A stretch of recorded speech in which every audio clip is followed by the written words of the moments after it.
Welcome to a closer look. We're going to talk about some of the common questions that we get about the exposing unit.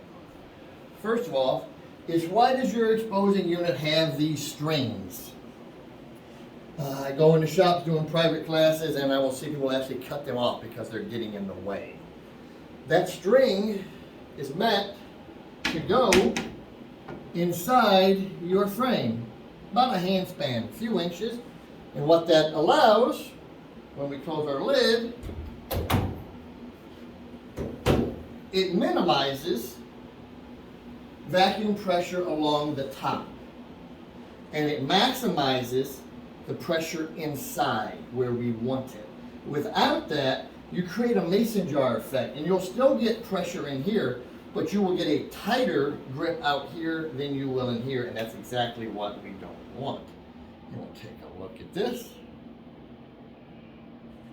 So we're going to be doing this is a white mesh, so we're at 5-second vacuum, 6-second exposure time. We'll hit run, and we'll see how it pulls down. You can even see the string. It is tighter pressure in here than it is on the outside, and that's where we need the pressure, is pulling the film, the glass, and the emulsion all smashing together so that light cannot get behind the black.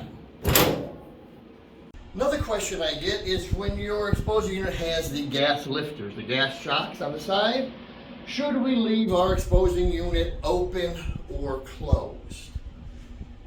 I know we like to leave it closed because it keeps dust and all off our glass, and it means less work, less cleanup. But if you do that, if you'll notice that your gas lifter is now fully compressed, it is under pressure. Those valves and seals, you will shorten the life of your gas lifters. Then you'll have to replace them more frequently.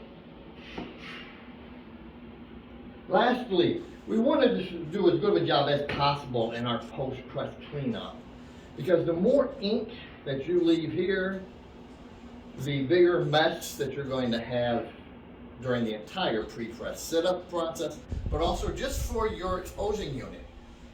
When you have a heavy deposit of ink here on the inside of the blanket becomes brittle, it'll begin to crack, get holes, and begin to leak. You will shorten the life of your blanket. Try to keep our screens as clean as possible, keep our blanket clean, keep our exposure units open, and we will give us the best possible longevity for the lid on our vacuum exposure unit. If you have any questions, feel free to comment, and as always, thanks for sharing, thanks for watching.